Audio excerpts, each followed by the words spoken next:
दुनिया में सबसे बड़ा धर्म होने का दावा करने वाले लोग, और उनकी भावना ऐसी छुई मुई होती है कि दो बात से आहत हो जाती है। बताइए कोई बात है ये? हमारी भावनाएं ये सवाल आपसे पूछती हैं, तथागत बुद्ध कौन थे? उन्होंने जो सवाल पूछा उसका जवाब कौन देगा? उन्हें तो कोई भावना आहत करने वाला नहीं मिला। तथागत बुद्ध के विचारों को नौजवानों और युवाओं को मैं कह रहा हूं, अपने इतिहास को जानो। महात्मा कबीर जब उस विचार को आगे बढ़ाए तो उन्होंने कहा कि मोको कहां ढूंढे रे बंदे, मैं तो तेरे पास में। ना मैं मंदिर, ना मैं मस्जिद, ना काबे कैलाश में, ना मैं जप में, ना मैं तप में, ना मैं व्रत उपवास में। खोजी हो तो तुरते मिले हो पल भर की तलाश में। कहे कबीर सुनो भाई साधो, मैं तो हूं विश्वास में। क्या आप कबीर भावना आहत नहीं कर गए? मैं आपसे जानना चाहता हूं, कबीर तो इसी देश में पैदा हुए, कबीर तो कथित तौर पर उसी धर्म से आते थे। क्या पूछा कबीर ने? माला तो कर में फिरे, जीप फिरे मुखमाई, और मनवा तो 34 फिरे, यह तो सिमरन नाय। क्या लिखा कबीर ने? मन ना रंगाए रंगाए जोगी कपड़ा। और मैं उत्तर प्रदेश से आता हूं, जब मैं जोगी कह रहा हूं तो आप उसका अर्थ कुछ और मत ले लीजिएगा। मैं कबीर के जोगी की बात कर रहा हूं। कबीर लिखते हैं, मन ना रंगाए रंगाए जोगी कपड़ा। ब्रह्म छोड़ आसन लाके बैठे और ब्रह्म छोड़ पूजन लाके पथरा, और मुडवा मुड़ाए और सिरवा मुड़ाए, दढ़िया बढ़ाए जोगी हो गई ना बकरा, और मन ना रंगाए रंगाए जोगी कपड़ा। ये मैं नहीं कह रहा, महात्मा कबीर ने अपनी कबीर वाणी में ये लिखा हुआ है। किसी ने कबीर के ऊपर मुकदमा नहीं चलाया और कबीर के घर पर कोई बुलडोजर नहीं चलाया। आज कबीर होते तो क्या होता? और अगर कबीर उसी उत्तर प्रदेश में होते, काशी में होते, तो क्या होता?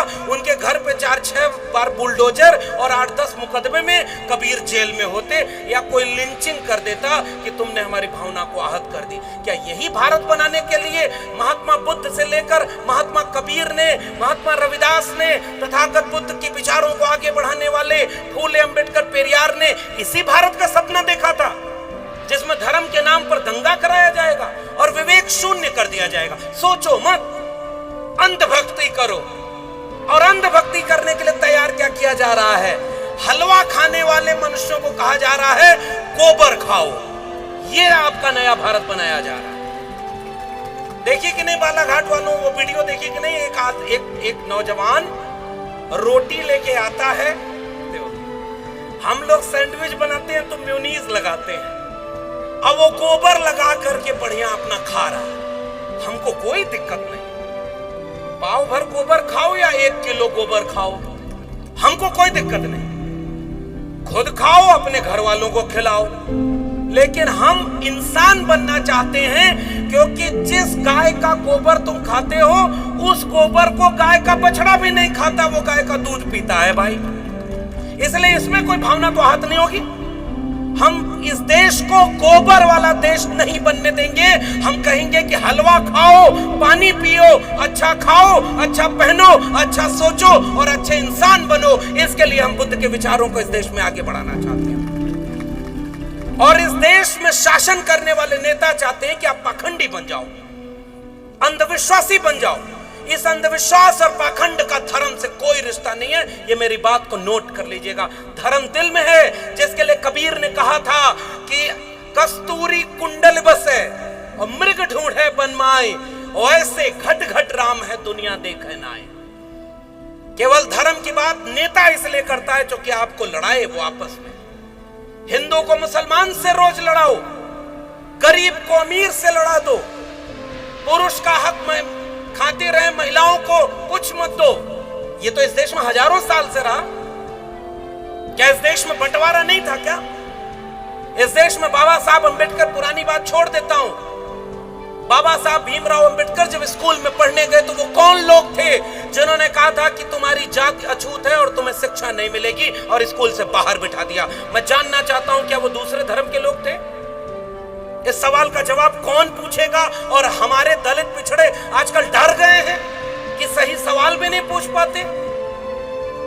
डॉक्टर अंबेडकर को स्कूल में शिक्षा पाने से रोकने वाले क्या दूसरे धर्म के थे? आप बताइए, जोर से बोलिए। कथा भागवत सुनने जाते कहीं और तो वहां पर जोर जोर से नारा लगवाते हैं। कम से कम विचार की कथा सुनने आए हैं तो आपको सक्रिय रहना पड़ेगा। बताइए जोर से, क्या बाबा साहब अंबेडकर को किसी दूसरे धर्म वालों ने शिक्षा देने से रोका? क्या महात्मा फूले को स्कूल खोलने से, घर से निकलवाने में दूसरे धर्म वालों की भूमिका थी क्या? सावित्रीबाई फूले जब शिक्षा देने जाती थी तो उनके ऊपर कचरा और मैला फेंकने वाले क्या किसी दूसरे धर्म के लोग थे क्या? अय्यंकाली एक दक्षिण भारत के महापुरुष हैं। अय्यंकाली को जब आप पढ़ेंगे तो देखेंगे जिस मार्ग पर अछूतों को चलने नहीं दिया जाता था, 1850 से 1900 के बीच के भारत का इतिहास बता रहा हूं। एक शाम उनके घर वाला कोई चला तो उसके बाहर अपने ही धर्म के वो लोग जो खुद को श्रेष्ठ समझते थे, उन्होंने उनके घर वालों को मारा पीटा कि तुम अछूत इस सड़क से कैसे चल सकते हो, तुम्हारी हिम्मत कैसे हो गई। घर लौटे अय्यंकाली, एक बैलगाड़ी ली, उस बैलगाड़ी पर बैल बांधा, वो कपड़ा पहना जिस कपड़े को पहनने का अधिकार इस देश के शूद्रों को नहीं था, हाथ में बैलों के गले में घंटी बांधी और हाथ में कटार लिया और उस सड़क पर पूरी बैलगाड़ी लेकर दौड़ पड़े जिस सड़क पर अछूतों को चलने के लिए पाबंदी लगा दी गई थी। और उसके बाद उस सड़क पर जब दंगा हुआ तो जितने अछूत थे वो अपने हक और अधिकार के लिए सड़क पर उतर गए। आज भी गूगल करके पढ़ना, न समझ में आए तो डॉक्टर लक्ष्मण यादव की यूट्यूब चैनल पर सामाजिक न्याय की पाठशाला में अय्यंकाली का एपिसोड देखना। केवल 150 साल पहले हमारे लोग सड़क पर चले, इसके लिए भी दंगा हो जाता था। बताओ वो दंगा कराने वाला कोई दूसरे धर्म का था क्या? नारायण गुरु के खिलाफ कोई दूसरे धर्म का लोग खड़ा था क्या?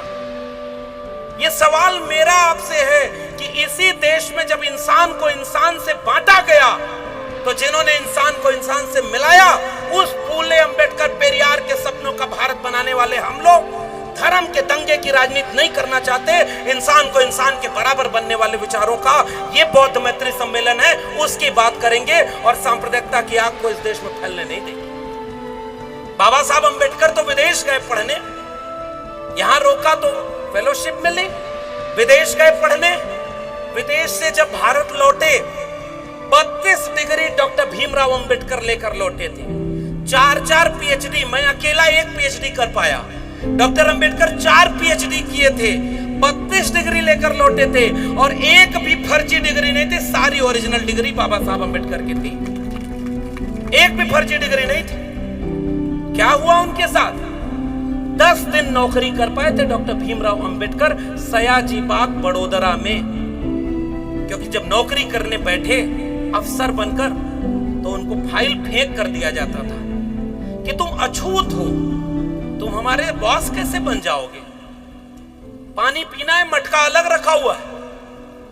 10 दिन नौकरी नहीं कर पाए। मैं गया पिछली बार और उसके बाद 11वें दिन डॉक्टर अंबेडकर वो नौकरी छोड़ करके रेलवे स्टेशन की तरफ लौटे, एक बगीचे में बैठे और नौजवानों, आपको मैं ये कहानियां सुनाना चाहता हूं और 1000 किलोमीटर दूर से यही बताने आया हूं, क्योंकि आपके व्हाट्सएप पर रील्स जो आ रही है वो दंगा कराने वाली रील्स आ रही है, क्योंकि आपको अपना इतिहास तो पता ही नहीं। आप कब उनके चक्कर में आ जाते हो आपको पता ही नहीं। पूछो ना सवाल कि डॉक्टर अंबेडकर 10वें दिन के बाद 11वें दिन गुजरात के वडोदरा के सयाजी बाग में बैठे फूट फूट कर रोने लगे। इतना पढ़ लिख करके मैं विदेश से लौटा, मेरे साथ जब इतना अछूत का बर्ताव किया जा रहा है जाति देखकर, तो मेरे समाज के साथ क्या होगा? वही संकल्प लिया भीमराव अंबेडकर ने कि मैं अब कहीं भागूंगा नहीं। ऐसा नहीं है कि यहाँ का पैसा लेके विदेश भाग जाऊं और लंदन में ऐश करूं। भागने वालों का नाम डॉक्टर अंबेडकर नहीं है। उन्होंने कहा कि अब इस देश में रहूंगा, नौकरी की चिंता छोड़ो, जब तक अपने देश से जातिवाद नहीं खत्म कर लेता तब तक इस देश में अपनी क्रांति की बात को आगे बढ़ाता रहूंगा। इसलिए उस जमीन को आज भी संकल्प भूमि के नाम से जाना जाता है। डॉक्टर अंबेडकर ने संकल्प लिया कि इस देश से जातिवाद खत्म करना है जो इंसान को इंसान से बांटता है। और डॉक्टर अंबेडकर के मानने वालों, हम और आप सीने पर हाथ रख के बताओ, क्या जातिवाद खत्म हो गया? क्या जोर से बोलिए, अब जातियां खत्म हो गई क्या? जाति बची है तो फिर बाबा साहब के सपनों का भारत बना है क्या? ये नागपुर जहां विचारों का है, एक बुद्ध का विचार है और दूसरा मनु का विचार है। एक तरफ उसी नागपुर में एक पर विचार वाले लोगों का मुख्यालय है, तो उसी नागपुर में बाबा साहब की दीक्षा भूमि भी है। उसी नागपुर में दोनों विचार आमने सामने खड़े थे आज से लगभग 75 साल या 100 साल पहले। अगर 1956 से जोड़ लें तो अलग बात है, नहीं तो 100 साल के बीच का इतिहास दो विचारों के संघर्ष का था। बुद्ध के बारे में मेरे बाद के लोग और अच्छा बोलेंगे, आप किताब पढ़ के बुद्ध को जान लीजिएगा। मैं आपसे बुद्ध और अंबेडकर की जीवनी बताने नहीं आया। आज अगर तथागत बुद्ध होते, आज अगर अंबेडकर होते तो क्या कर रहे होते, यह बात मैं आपसे कहने आया हूं। क्या बाबा साहब ये देखकर खुश हो रहे होते कि उनकी बुनाई बुद्धिस्ट सोसाइटी ऑफ इंडिया के इतने टुकड़े हो गए? उनकी बनाई party Republic party of India के इतने टुकड़े हो गए? उनके बनाए संगठन मिलिंद कॉलेज खोला था डॉक्टर अंबेडकर ने, क्या स्थिति है उसकी? कहां है बुद्ध के सपनों का भारत? और जो दूसरे विचार के लोग थे, 100 साल उनके पूरे होने जा रहे हैं, उन्होंने पूरे देश को अपने कब्जे में ले लिया। मैं नाम नहीं ले रहा हूं, समझदार को इशारा काफी, क्योंकि ये वैचारिक मंच है।